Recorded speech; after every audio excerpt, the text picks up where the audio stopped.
Since taking office, President Trump has promised to end America's involvement in endless wars. His decision to initiate direct peace talks with Russia concerning the ongoing conflict in Ukraine is a testament to this commitment.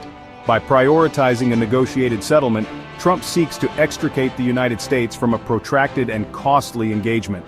Trump's approach to the Ukraine crisis marks a departure from traditional U.S. foreign policy. Previous administrations have sought to contain Russian aggression through a combination of sanctions and military aid to Ukraine. Trump, however, has expressed skepticism about the effectiveness of these measures and has instead opted for direct engagement with Russian President Vladimir Putin. The move has been met with mixed reactions from the international community. Some have praised Trump's willingness to engage in dialogue with Russia, arguing that it is the best way to resolve the conflict peacefully. Others, however, have criticized Trump's decision to exclude Ukraine and European allies from the initial peace talks. They argue that this undermines Ukrainian sovereignty and weakens the transatlantic alliance.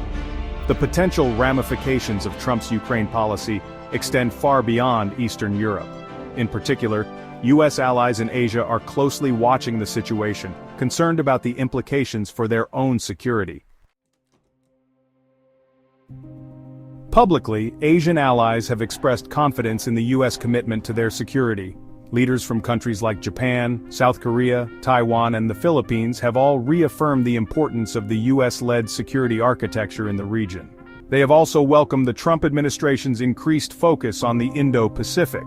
However, behind closed doors, there are growing concerns about the long-term implications of Trump's foreign policy.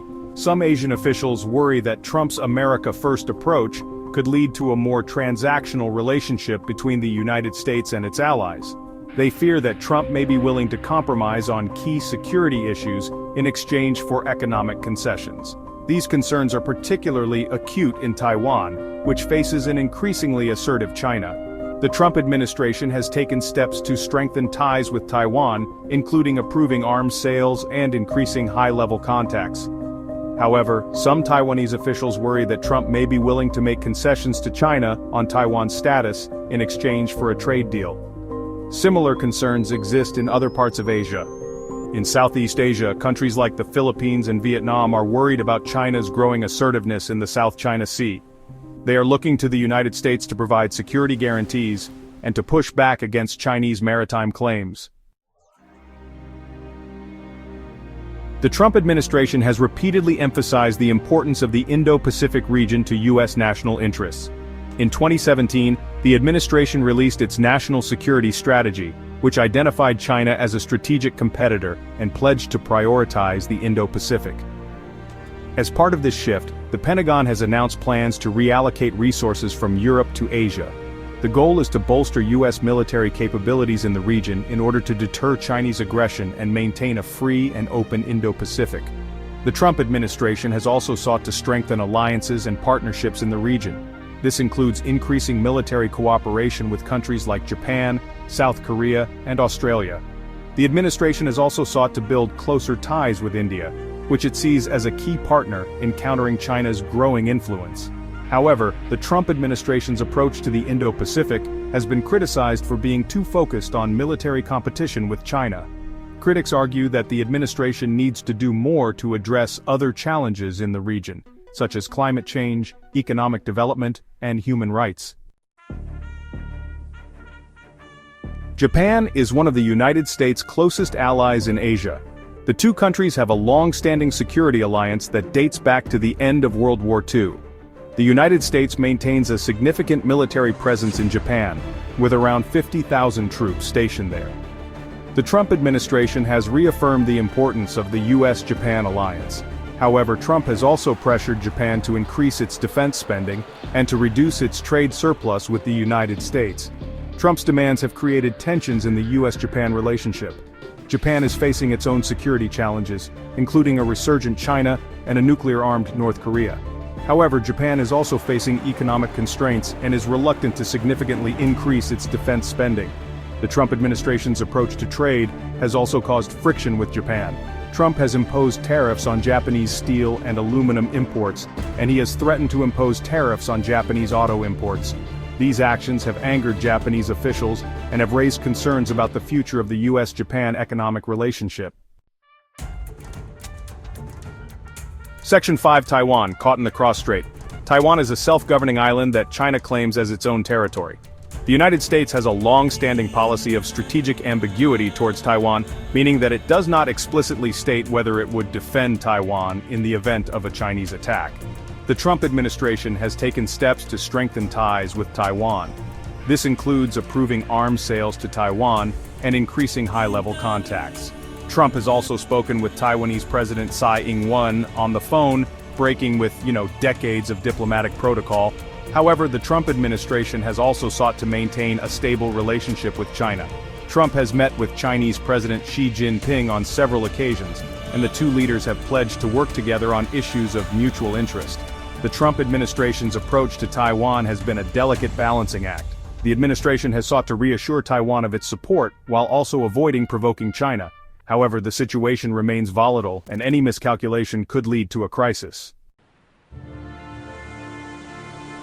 Section 6. The Philippines, a key ally in a contested sea. The Philippines is another key U.S. ally in Asia. The two countries have a mutual defense treaty that dates back to 1951. The Philippines is located in a strategically important location, at the crossroads of the South China Sea and the Western Pacific. The Trump administration has sought to strengthen ties with the Philippines after a period of strained relations under former Philippine President Rodrigo Duterte. The Trump administration has provided the Philippines with military aid and has conducted joint military exercises with the Philippine military. The Trump administration has also supported the Philippines' claims in the South China Sea. The South China Sea is a disputed body of water that is claimed in whole or in part by China, Taiwan, Vietnam, Malaysia, Brunei, and the Philippines. The Trump administration's support for the Philippines has been welcomed by the Philippine government. However, it has also angered China, which has accused the United States of interfering in its internal affairs. Section 7. South Korea, navigating nuclear tensions. South Korea is another key U.S. ally in Asia. The two countries have a security alliance that dates back to the Korean War. The United States maintains a significant military presence in South Korea, with around 28,500 troops stationed there. The Trump administration has reaffirmed the importance of the U.S.-South Korea alliance. However, Trump has also pressured South Korea to increase its defense spending and to share the costs of U.S. military deployments in the country. Trump's demands have created tensions in the U.S.-South Korea relationship. South Korea is facing its own security challenges, including a nuclear-armed North Korea. However, South Korea is also facing economic constraints and is reluctant to significantly increase its defense spending. The Trump administration is also engaged in diplomatic efforts to denuclearize North Korea. Trump has met with North Korean leader Kim Jong-un on 3 occasions, but these meetings have not resulted in any significant progress towards denuclearization. Section 8. The Trump card, personal diplomacy. One of the defining features of Trump's foreign policy has been his emphasis on personal diplomacy. Trump has met with world leaders on a regular basis, and he has often bypassed traditional diplomatic channels in favor of direct engagement. Trump's personal diplomacy has been particularly evident in his dealings with China's Xi Jinping and North Korea's Kim Jong-un. Trump has met with both leaders on multiple occasions, and he has developed personal relationships with both men. Trump's supporters argue that his personal diplomacy has been effective in advancing U.S. interests. They point to the fact that Trump has been able to secure trade deals with China and Mexico, and that he has made progress towards denuclearizing North Korea. Trump's critics, however, argue that his personal diplomacy is more about style than substance. They argue that Trump's meetings with world leaders have often been more about spectacle than about achieving concrete results. They also worry that Trump's reliance on personal relationships could backfire if those relationships sour. Section 9. A new era for U.S.-Asia relations. The Trump presidency has ushered in a new era for U.S.-Asia relations. Trump's America First approach has led to a more transactional relationship between the United States and its Asian allies. Trump has also been more willing than his predecessors to challenge China on trade and security issues. Trump's policies have created both opportunities and challenges for U.S. allies in Asia. On the one hand, Trump's focus on the Indo-Pacific has been welcomed by countries that are concerned about China's growing assertiveness. On the other hand, Trump's unpredictability and his willingness to put American interests first have created uncertainty and anxiety among U.S. allies. It remains to be seen what the long-term impact of Trump's policies will be on U.S.-Asia relations. However, it is clear that Trump has shaken up the status quo and has forced U.S. allies in Asia to rethink their relationship with the United States. The future of U.S.-Asia relations will depend on a number of factors, including the outcome of the 2020 U.S. presidential election, the trajectory of China's rise, and the evolving security environment in the Indo-Pacific.